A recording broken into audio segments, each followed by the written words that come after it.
나는 안전하게 가고 싶다? 그럼 시면 되고요. 돈이 적게 드는 가성비 내 집 마련이나 투자를 하고 싶다? 보시면 되고요. 고양시가 앞으로 어떻게 발전이 되든 간에 앞으로도 고양시 전체 대장은 가져갈 거라고 생각을 하고요.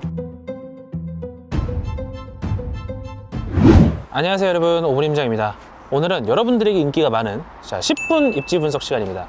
지난번에 구성남, 이문희경, 시흥시 모두 많은 분들이 호응을 해주셨고, 또 제가 입지 분석을 주력으로 하다 보니까 이렇게 10분 만에 한 지역을 아예 쪼개버리는 방식은 아무나 할 수 없죠. 그래서 아무나 할 수 없는 거기 때문에 여러분들에게 큰 도움이 될 거라고 생각을 합니다. 자, 가장 중요한 건 우리가 이제 고양시의 위치를 보셔야겠죠. 위로는 파주시하고 양주시가 있고, 오른쪽으로는 같은 경기도의 의정부, 그리고 서울의 은평구, 마포구가 있으며, 아래와 이제 왼쪽으로는 강서구와 김포시가 있습니다. 이 북쪽의 파주시가 고양시 입장에서는 직접적인 배후지고, 또 오른쪽에는 양주시도 원래 직접적인 배후지이긴 한데, 이제 양주로 GTX-C랑 7호선이 예정되어 있어서 고양시의 영향력은 예전보다는 약간 떨어질 것 같습니다. 오른쪽으로 의정부는 아무래도 고양시 입장에선 굳이 갈 필요 없는 곳이라 사실 우리가 언급하기엔 큰 의미는 없고요. 은평구와 마포구가 중요하겠죠. 특히 고양의 덕양구와 맞닿아 있으면서 덕은지구와 향동 같은 경우 사실상 서울 권역이기 때문입니다. 이 아래에 있는 강서구는 서해선이 뚫리면서 접근성이 더 좋아졌고, 아무래도 마곡이라는 업무지가 있기 때문에 그 의미가 더 커졌죠. 또 김포 역시 고양시 입장에서는 안 따져볼 수가 없어요. 보통 이제 고양시 말씀하시는 분들이 김포 얘기를 잘 안 하는데요. 그동안 고양시가 신축 수요를 꾸준히 김포에 뺏겨왔었기 때문에 우리가 꼭 알아야 됩니다. 자, 이렇게 고양시와 인근 지역의 역학관계를 제가 간단히 짚어봤고요. 이제부터 본격적으로 시작을 해봅시다. 자, 이거는 2035년 고양시의 도시기본계획 자료인데요. 제가 이 자료를 가져온 이유가 있겠죠.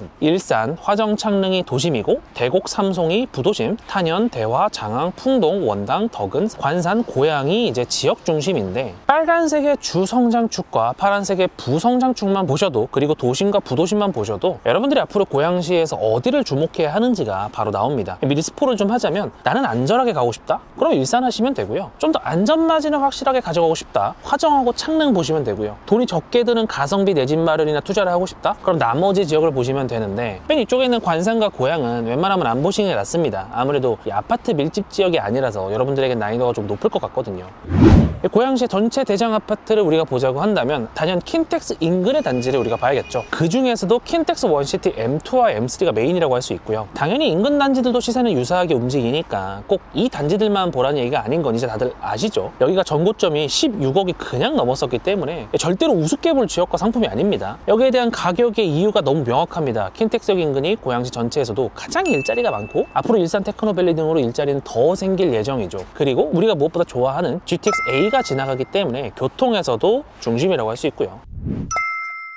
자, 그럼 지역별 위치와 특징을 짚어드려야겠죠. 가장 간략하면서도 핵심만 짚어서 저희 5분 임장 스타일로 해보겠습니다. 고양시를 보시면 이 3개의 구로 이루어져 있다는 걸 알 수 있습니다. 먼저 가장 오른쪽에 있는 덕양구입니다. 덕양구 인구가 가파르게 늘기 시작하고, 옛날부터 있어왔던 이 분구 얘기가 점점 커지고 있습니다. 고양시 인구가 107만의 특례시인 건 아시죠? 워낙에 큰 도시고, 근데 일산은 동구와 서구로 나눴으면서 덕양구는 또 못 나누고 있거든요. 정치적인 이유라든지 그런 게 있을 수는 있는데, 덕양구야말로 지리적으로 워낙 생활권들이 각각 형성된 지역이기 때문에 분구는 제가 보기엔 사실 필요해 보입니다. 일단 가장 먼저 덕양구에선 대곡역을 주목해야겠죠. 현재도 3호선, 경의중앙선, 서해선이 지나가는 트리플 역세권인데, 앞으로 GTX-A가 들어오면 쿼드러플 역세권이 됩니다. 게다가 역 인근의 역세권 개발을 하면서 일자리나 아파트가 추가로 들어올 예정이죠. 물론 지금 여러 진통 때문에 속도가 좀 느리긴 합니다만 결국 되긴 될 겁니다. 그리고 3기 신도시인 창릉 신도시도 꼭 보셔야겠죠. 창릉 신도시가 3기 신도시 중에서 가장 느린 신도시 중 하나인데, 그 규모나 입지의 변화 정도가 가장 혁신적인 곳 중에 하나이기도 합니다. 일단 서울하고 완전히 붙어 있고, GTX-A가 지나가고, 가운데 창릉천을 또 이렇게 크게 갖고 있기 때문에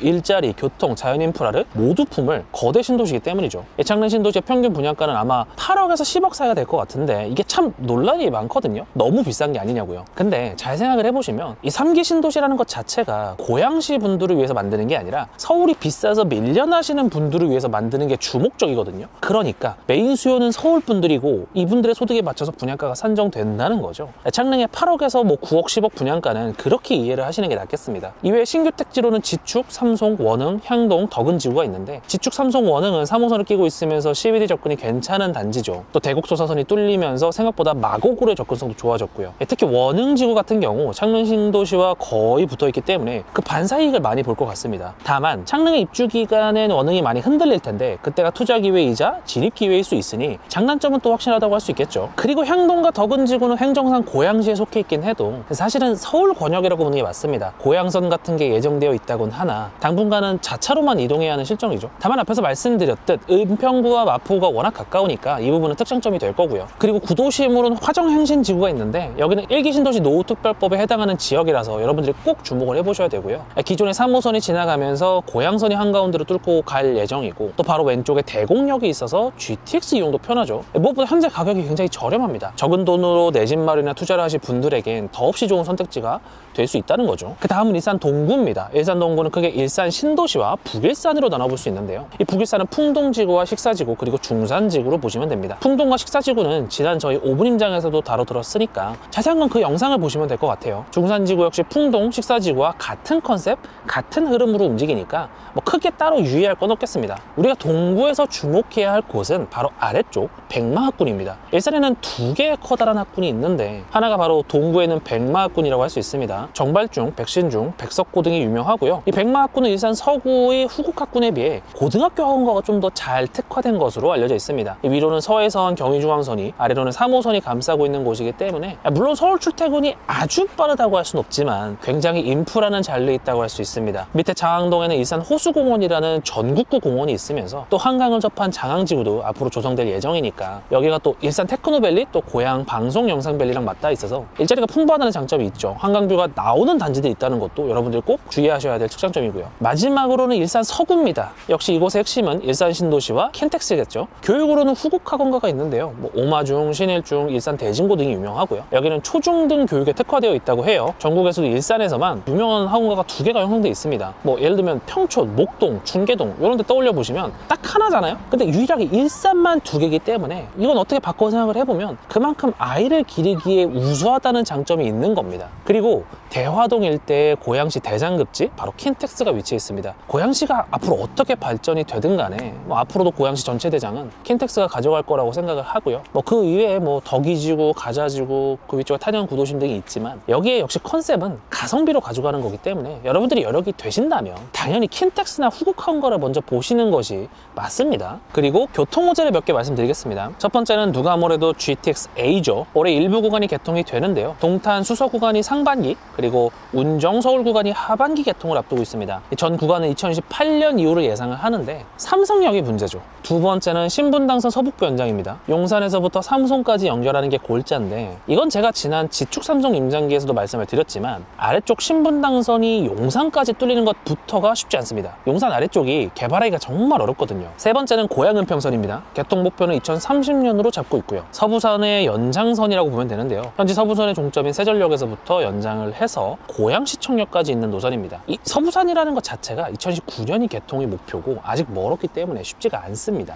물론 노선에 포함된 창릉신도시, 화정역, 고양시청역 모두 수요가 많으니까 결국 추진될 거라고 생각은 합니다만 여러분들이 당장 이 노선을 보고 달려들기엔 위험하다는 입장입니다. 네 번째는 서울 광명 고속도로입니다. 광명에서부터 강서구 마곡까지 연결하는 민재 사업이고요. 이게 서울 문산 고속도로랑 연결이 되기 때문에 경기 북부 쪽으로의 접근성도 좋아지게 되는 겁니다. 그래서 고양시 입장에서도 호재가 된다고 말할 수 있고요. 이 문제는 시기인데요. 원래는 2015년 완공 얘기를 하다가 지금은 2017년 하반기로 또 밀렸습니다. 근데 이것도 또 몰라요. 저때 되면 1, 2년 더 미뤄질 수 있겠죠. 이게 당장 바로 앞에 일어나는 일이라고 생각하지 말자고요. 이것 말고도 교회선 같은 호재들이 더 있긴 한데요. 사실 파워풀한 호재만 다루기에도 저희가 시간이 부족하니까 넘어가도록 하겠습니다.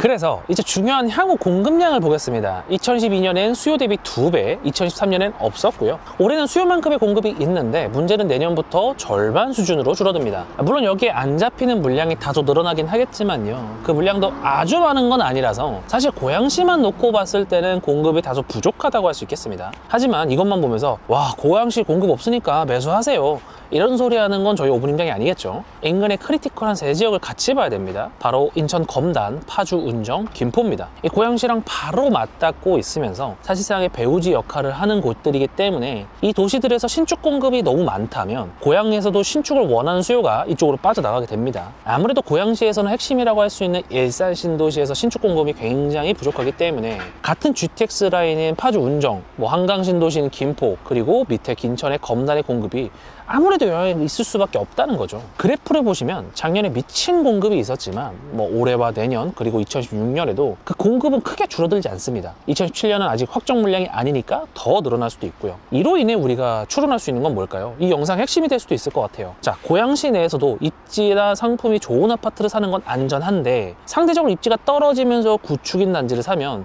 그건 파주, 김포, 검산 등으로 수요를 뺏길 수 있다는 겁니다. 그러니까 물론 유동성이 들어오면 그건 또 다른 얘기겠지만요. 제가 일반적인 부동산 상황을 말씀드리는 겁니다. 자, 이렇게 고양시 전체를 10분 만에 입지 분석해봤습니다. 물론 촬영 편집을 다 하고 보니 넘을 수 있긴 하겠네요. 어쨌든 이렇게 10분 내외로 인구 100만이 넘는 지역을 쪼갠다는 게 그렇게 쉬운 게 아닙니다. 제가 말을 굉장히 빨리 했어요. 정말 핵심적인 내용을 간략하게 말하려면 그 지역을 정말 다 알고 있어야 되거든요. 고양시는 참 매력적이면서도 쉽지 않은 곳입니다. 고양시는 잘 모르면서 사람들이 오히려 일산은 알거든요. 근데 고양시에 대해서 입지 공부를 하다 보면, 그리고 또 투자를 계속 하다 보면 일산 내에서도 현재 기회가 어느 지역 어느 단지에 있는지 보이지만요, 그 외에 저렴한 택지지구에도 기회가 많다는 게 많이 느껴집니다. 물론 리스크가 있기 때문에 제가 이렇게 유튜브에서 대외적으로 말씀드리긴 어렵죠. 그래서 그렇게 민감한 주제는 저희 강의나 스터디 때 주로 말씀을 드리고 있고요. 고양시는 며칠에 걸쳐서라도 공부하고 임장해 볼 만한 지역이 맞습니다. 앞으로 더 좋아질 지역이기도 하고요. 시간이 되신다면 꼭 저희와도 같이 스터디를 하셨으면 좋겠고요. 그럼 다음에 더 좋은 컨텐츠로 찾아뵙겠습니다. 감사합니다.